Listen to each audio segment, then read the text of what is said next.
The conversation right now is all about the India EU free trade agreement, which is being described as the mother of all deals by Ursula von der Leyen.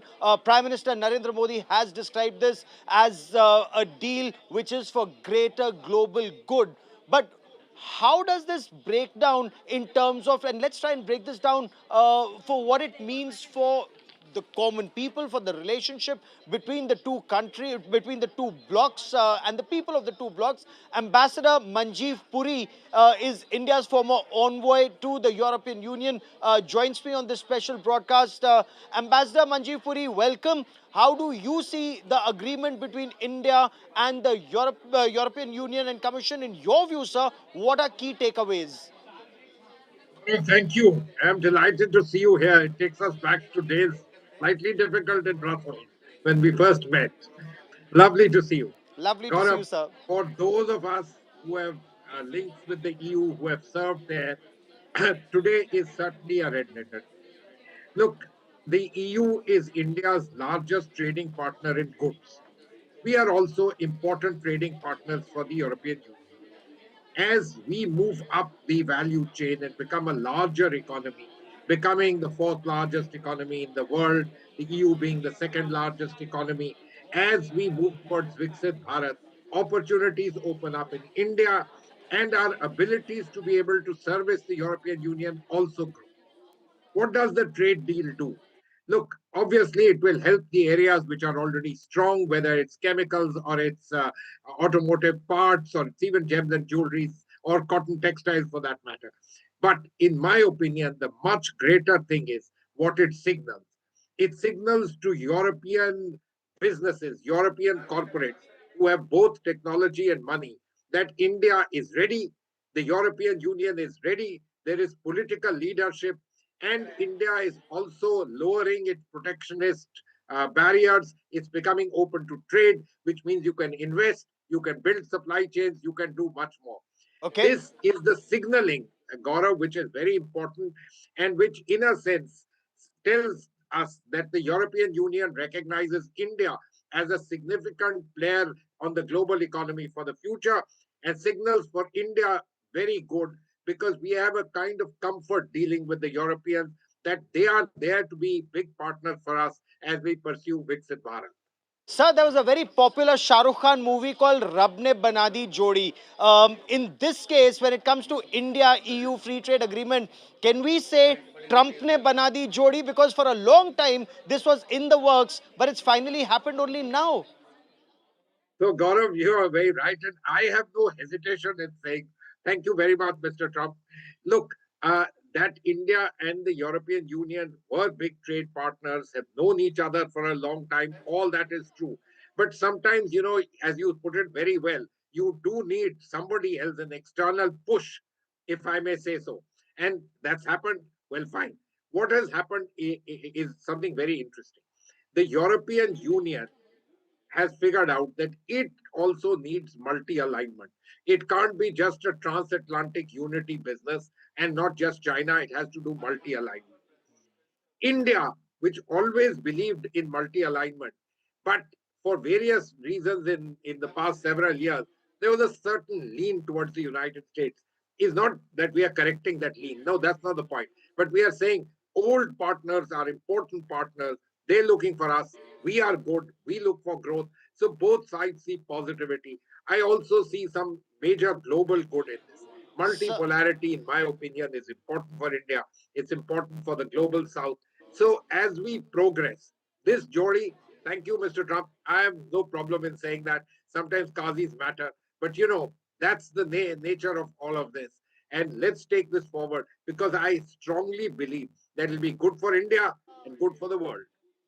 very interesting, you should say that, sir. But do you see India emerge in times to come as a global manufacturing hub? If we were to specifically talk about defense hardware, there's a defense and security agreement between the two countries, between the two blocks that's also being looked at. When we buy the Rafale aircraft, we bought the Scorpion submarines, when we're looking at the German submarines, the C-295 aircraft. Do we see a lot of technology come to India and India emerge as a manufacturing hub? Gaurav, I fully understand your own interest in the area of defense. And I certainly hope so. Look, we've been buying European equipment for a long time. Remember the submarines that we bought, HDW? I started my career at that time 40 years back. Then we bought the Mirage. People have forgotten about all that. Now we bought the Rafale. So technology transfer. Look, we are a country which provides very fine, let me not say low cost, but competitive cost manufacturing. Our problems have been we have relatively poor infrastructure, which needs to ramp up. We also have had issues in terms of productivity, but tariffs was another issue. Now that we are relaxing them, we should prep ourselves, not just for manufacture of European defense equipment for use in India, but also vice versa. Their equipment, their ideas, their technology, money manufactured in India, used by them, used all over the world. And there is something else to it. There's also politics to it. We've been good partners of Russia. We've also been good partners of the Americans. After all, look at the C-130s and so on and so forth, all the Absolutely. aircraft that we bought for them. But somehow, on very critical defense equipment, it has been our way of thinking that Europe is a good choice. High class technology, good, very, very fine cutting edge technology, yet without the political strings attached to it. You can't do this and you can't do that. It's been good. In fact, if I take you back to really old days, we have lots of problems with the Bofors gun, but it Yes. helped Cargill like nothing, nobody's business. So all these opportunities. But I believe that the signaling of this particular agreement, a signaling that you do investments in India, work with India, the issues related to doing trade, building supply chains, etc., will not be there. There is an agreement which allows freer trade. I'm not saying free trade, but freer trade and easier trade to do. All very positive. How would the United States be looking at this in your view and your long experience as a diplomat, sir? This agreement, there are many in the United States who say Europe, instead of imposing taxes on us on India, like the way US wanted, is doing a free trade agreement. So, Gaurav, you've already heard the Treasury Secretary Scott Bessent say that, look, come on, this is all ways and means of ramping up Russia. But what is the reality? Aren't the United States and Trump administration interested in doing a deal Absolutely. with Russia? So, look, this choice was theirs. Nobody asked them to announce all the tariffs. And more than that, did anybody ask them to start rocking transatlantic unity, which has been the bedrock of Pax Americana, the world in which we look? We were only looking for incremental gains. They shook the system. They're shaking their own best partners. So why should others not take advantage? And for us, if it comes at an advantageous time, good. And I'm glad that the European Union, which generally kept looking at its old friendships, transatlantic, built some relationship with Russia, some with China, says no, we want multi-alignment. India is perhaps the best, most important. They've also done deals with the Latin Americans and others, but they've recognized India as a future country of importance economically and in various other ways. The fact that we are democracies, that also helps.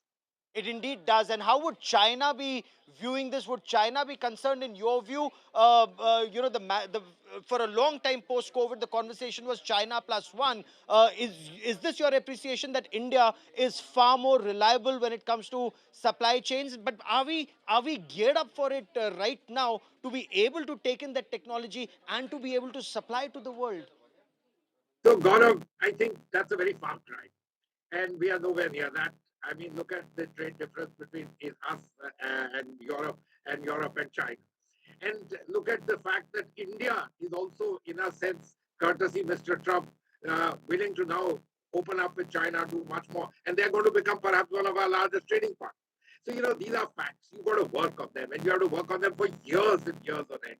When you will be the managing editor, you will possibly, hopefully, see something like that, Gaurav.